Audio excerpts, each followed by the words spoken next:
A e prish agjërimin marrja e analizave të gjakut? Nuk e prish agjërimin në opinionin më të saktë dhe më të drejtë, sepse është diçka shumë e thjeshtë, shumë pak dhe nuk përbën fare problem, domethënë. Sepse jemi në këtë rast që marrim gjak dhe nuk japim. Japim, dhe nuk marrim, por nëse marrim gjak. Atëherë këtu kemi dy gjëra, dhënia e gjakut në Ramazan.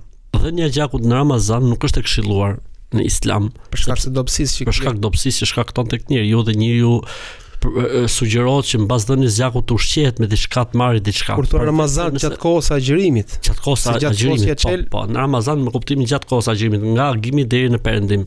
Ndërsa mbas iftarit nuk ka asnjë problemi, mund të japi gjak. Pse bëhet kjo? Sepse thuhet kjo sepse e dëmton. Pra, njeriu dobësohet me dhënien e gjakut dhe përveç se nëse ka rrezik të jetës dikujt edhe nuk ka hapësirë tjetër vetëm se në moment. Është i vetmi person që kjo është gjë tjetër. Pastaj nëse reziston, kur i thon hallalli qoftë, nëse nuk reziston le ta prishin, nuk ka problem fetarisht domethënë. Për këtë arsye nuk preferohet që dhënia e gjakut të jetë gjithmonë mbas perëndimit të diellit, pra mos i është çelur deri në agim, pra deri nga iftari deri në syfyr dhe jo nga syfyri deri në iftar.